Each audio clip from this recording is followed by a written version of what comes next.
ďalšieho videa. Dneska je konečne ten deň, na ktorý sme tak všetci dlho čakali.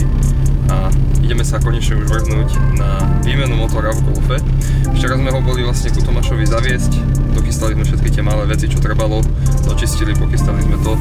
Ja som bol ešte v običku kúpiť takéto plexisklo v lohe.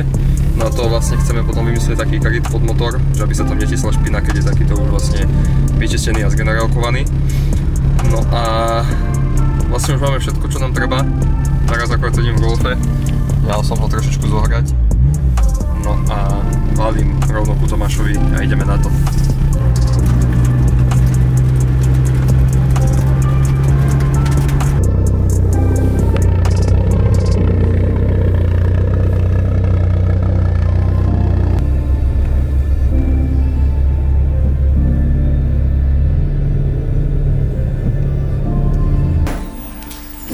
Takže už sme v garáži, auto máme tu, zakúrené, o chvíľočku hádam bude aj teplo. Tu máme nachystaný motor, všetky diely k tomu, čo treba. No a ideme sa do toho pustiť, pôjdeme zhodiť kapotu, predné čelo, no a začneme to pomalinky vyberať.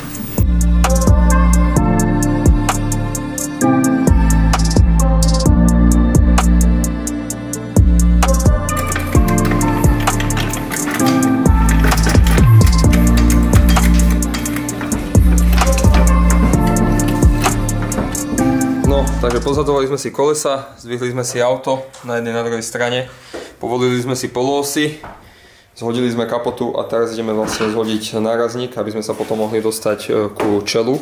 No a keď zhodíme čelo, tak pozadzujeme chladič a tak ďalej. No a potom už sa vrhneme priamo na tie časti motora, poodpájame celú kabeláž a vlastne vyhodíme ho celý zo silen blokov, zdvihne sa, vyťahne sa von a pôjde tam nový. Teraz ešte potrebujeme pozhadzovať tieto podblatníky, čo tu sú. A tam sa potom vlastne dostaneme ku tým šrobom, čo idú na blatník, čo idú na nárazník, pardon. Lebo Golf má semka také ako keby uchyty toho nárazníka. No a on sa z nich iba vyťahuje. Oni majú znútra. Tuto vnútri sú také dva šroby, čo ho držia. Takže kvôli tomu sme si potrebovali to auto zdvihnúť, aby sme sa ku nim ľahšie dostali. No a vlastne keď si pozhadzujete podblatníky na aute, tak potom tu je vlastne to uchytenie toho nárazníka. Tam sú tie dva šroby, čo to držia. Je to tu trošku také chromkavé. No ale tam je to miesto, toto, takže to pôjdeme povoliť, zhodíme dole nárazník, no a pôjdeme ďalej. Takže keď sme zhodili tie podblatníky, ešte semka, potom sú takéto dva šroby, tie treba povoliť. No a vlastne potom na nich drží celý ten nárazník. Takže nárazník máme teraz zhodený. Ideme zhodiť toto predné čelo s maskou. Potom keď vyhodíme čelo, tak zhodíme chladič a už vlastne budeme mať úplný prístup ku motoru.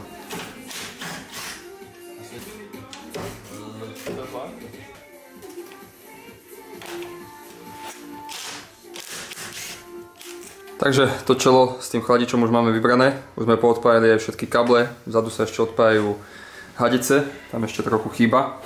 No a sem z dola, tu už sú vlastne povyhadzované polósy, aj výfuk je vyhodený, no a už potom budeme vlastne odšrobovať iba silen bloky a pôjde von. No a potom ja vlastne, lebo tu je to dosť také škaredé, hrdzavé, tak ja už som semka začal to trošku brsiť čistiť a trochu nastrkáme už aj ten motorový priestor, keď sa to odrazu robí.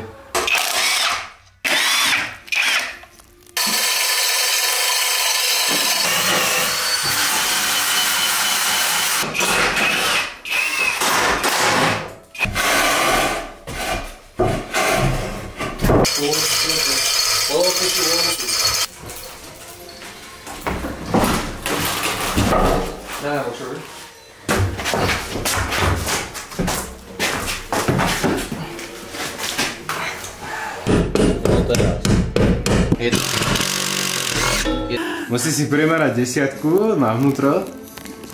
No, a 13. Máš to zmerané. Y. Max!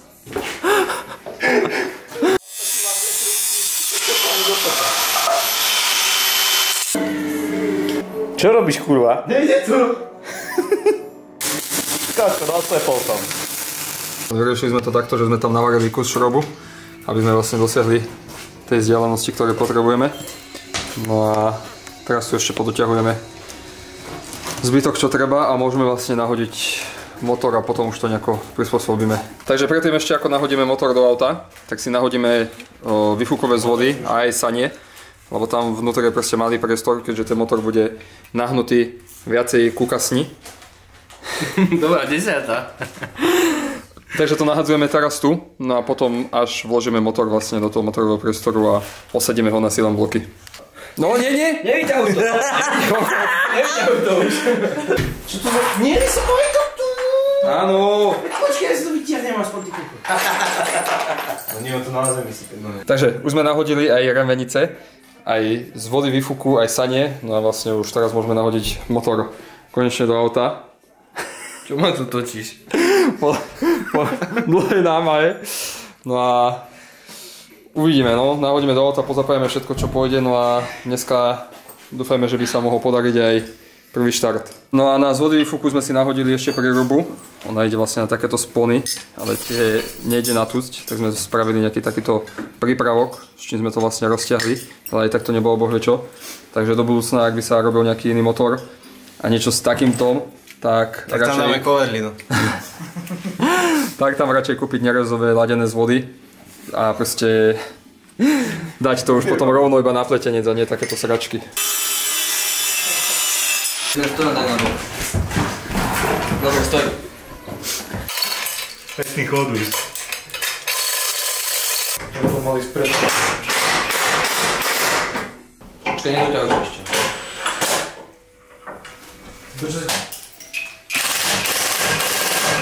Takže sme trošku postupili. Nahodili sme vlastne už aj alternátor, servočerpadlo, všetky remene, takisto aj karburátor. Tono tu teraz stačia kilometre. Potom sme nahodili spojkové lánko, plynové. No a teraz vlastne maturujeme čo ďalej, lebo strašne veľa vecí chýba, lebo som extrémne veľa toho odjebal.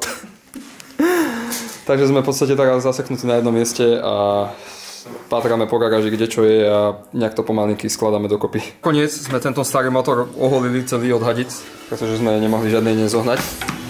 No a tu už sme sa trošku zmaturovali nad tým, čo aj ako kde zapojiť. Takže vlastne tu pôjde prívod vody na karbec a to vlastne napojíme z tejto hadice, čo ide z kúrenia. Takáto kovová tu je. Vlastne táto jedna strana ide hore do kúrenia, toto bude prívod na karburátor, hej, to dáme tomu sem na vrchu, a zo spodu vývod ide na sanie. A je to. Takže to už by sme mali, naliali sme tam ešte olej do motora, no a už keď vlastne bude voda, potom môžeme nahodiť chladič, nalejeme tam vodu, no a v podstate by sa možno mohlo vyskúšať aj naštartovať, keď sa ešte nahadžú čidla na olej, no a ešte pozapájať elektriku.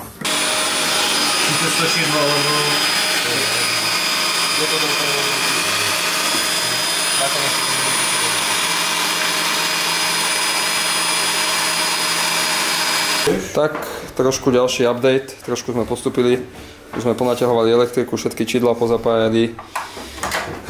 Nahodili baterku, tam ešte ale budeme musieť opraviť dve čidla na olej, pretože tie zásuvky boli pokazané. Takže tu treba spraviť koncovky, zapojiť čidla.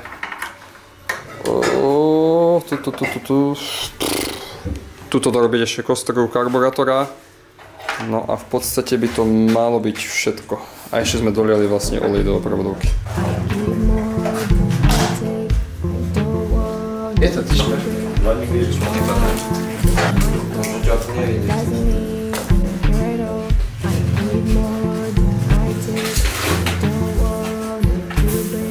Daj! Ticho, počkaj, daj.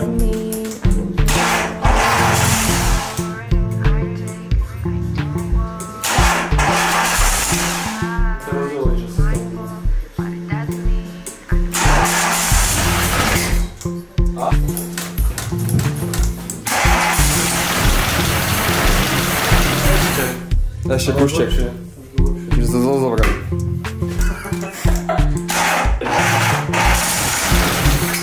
No, skoro som tam bol. Toto bolo moc. Skoro, nazad. Tu 10. Moc.